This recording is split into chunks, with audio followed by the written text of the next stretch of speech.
Robert F. Smith paid off 400 students' debt in a single morning. 18 months later, he signed paperwork admitting to one of the largest individual tax evasion schemes in American history. Smith was born in Denver in 1962 to two working parents who donated to the United Negro College Fund every single month, no matter what was happening to their own finances. At 9 months old, his mother carried him through the crowd at the Lincoln Memorial to hear Martin Luther King deliver the "I Have a Dream" speech. The New York Times confirmed that detail years later, and it tells you exactly the kind of trajectory she was determined to put him on. The first real glimpse of who Smith was going to become showed up in high school. He wanted an internship at Bell Labs. Bell Labs only took college students, so he called them every single Monday for 5 months, until an MIT kid blew off an interview slot, and Smith was on the phone that morning, ready to grab it. He kept that job through college. Cornell came next. Chemical engineering, class of 1985. First job out of school was Goodyear Tire and Rubber.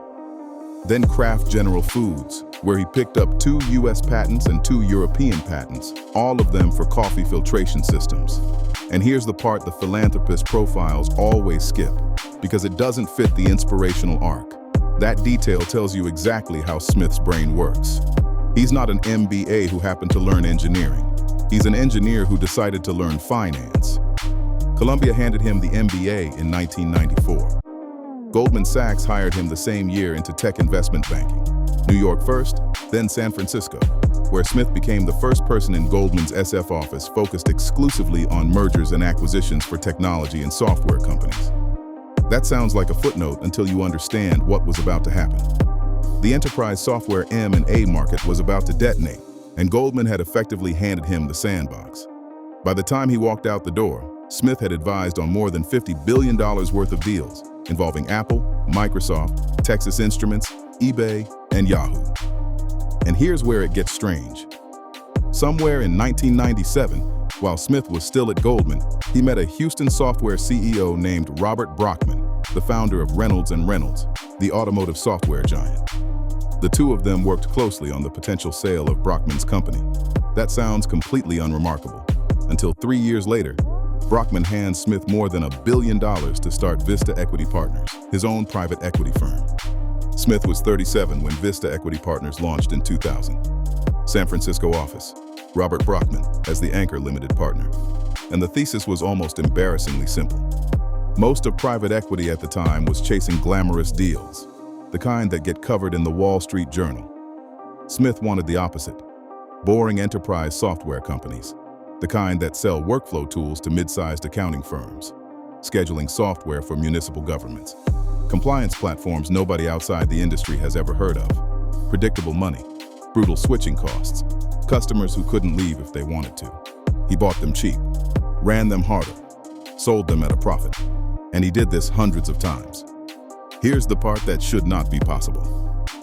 Black Enterprise magazine eventually credited Smith with a 30% annual rate of return for his investors. Every year, from inception through 2020. That figure is almost unheard of in private equity.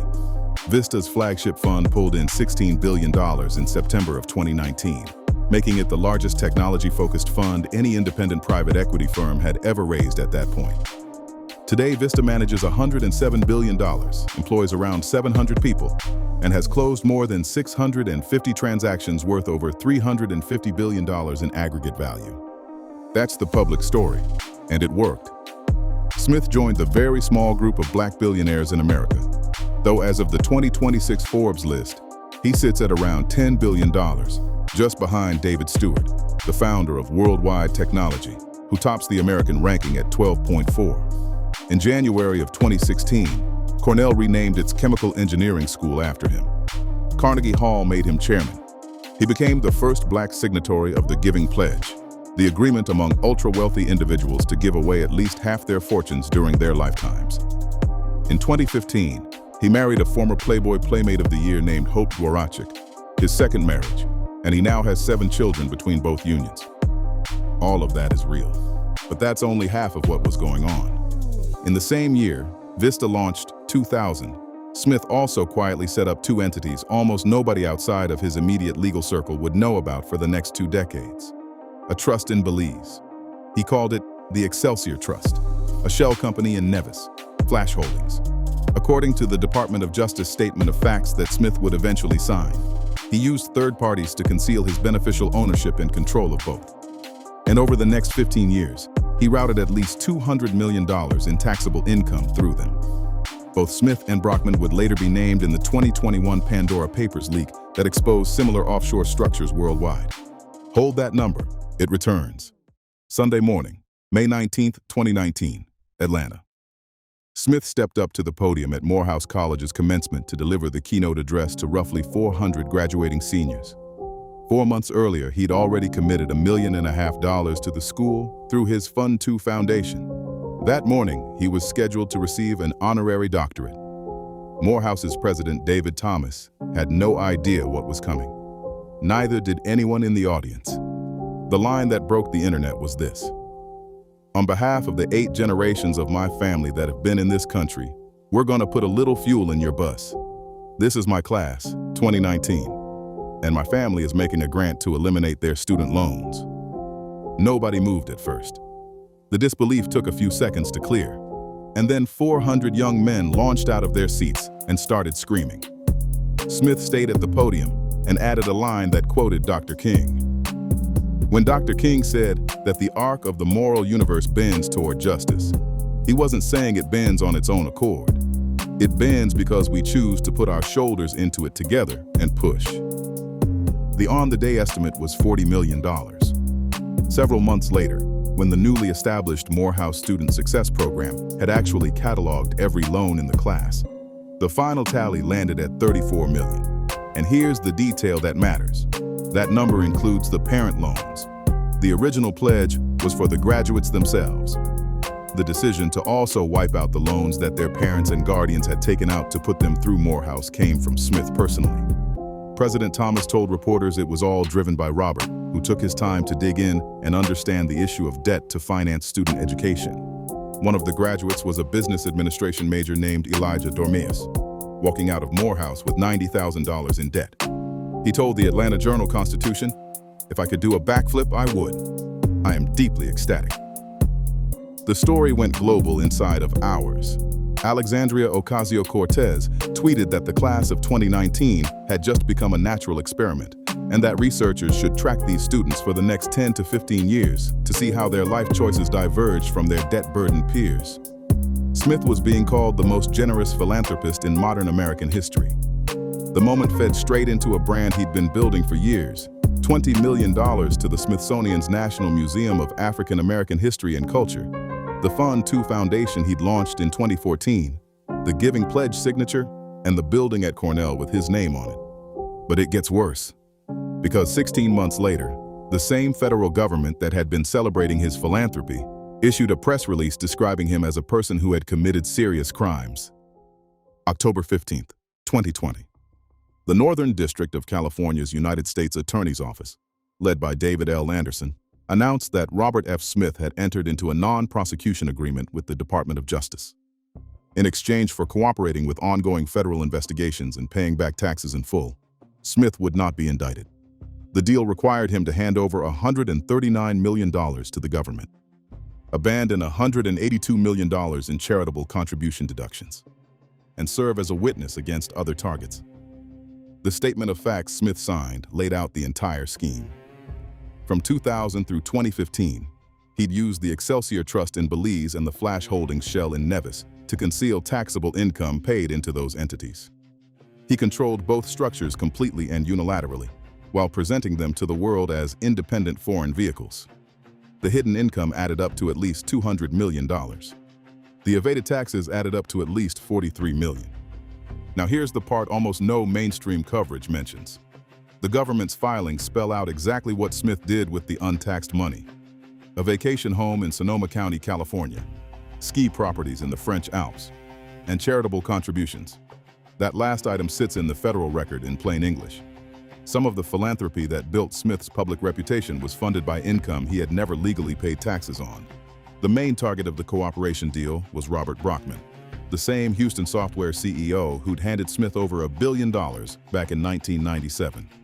By 2020, Brockman was facing a 39-count federal indictment for evading taxes on $2 billion in gains, an amount prosecutors described at the press conference as the largest tax fraud charge ever brought against an individual in the United States. Brockman was the architect, Smith was the cooperator. And then it gets darker, because both of the people who could have testified about how the scheme actually worked died. Robert Brockman died on August 5, 2022, in hospice care for dementia before he could be brought to trial. His attorneys had argued for years that he was mentally incompetent. A judge had finally ruled him competent in May of 2022 and set a February trial date. He didn't live to see it. 4 months later, in December of 2022, an 81-year-old Houston tax lawyer named Carlos Kepke killed himself the day before his own trial was scheduled to begin. Kepke was alleged to have helped Smith set up the offshore structures. Smith had been listed as a witness against him. The cooperation requirement of Smith's deal effectively vanished with those 2 deaths. A former federal prosecutor named Nima Rahmani put it bluntly to the Daily Beast. Smith got a great deal. He's pretty well situated right now, because now he gets the benefit of the agreement without actually having to testify. Rahmani, who said he'd personally put more than 1,000 people in federal prison, called non-prosecution agreements very rare, said he'd never given a single one in his career. U.S. Attorney Anderson's framing of the deal was more generous. It is never too late to do the right thing. It is never too late to tell the truth. Smith committed serious crimes, but he also agreed to cooperate. Smith's agreement to cooperate has put him on a path away from indictment. Both quotes are accurate. They describe the same agreement. The years since have effectively faded the story from public memory. Vista Equity Partners now manages $107 billion and continues to grow. Smith is still its founder, chairman, and CEO. His net worth across the major trackers sits between $10 and $11 billion in 2026.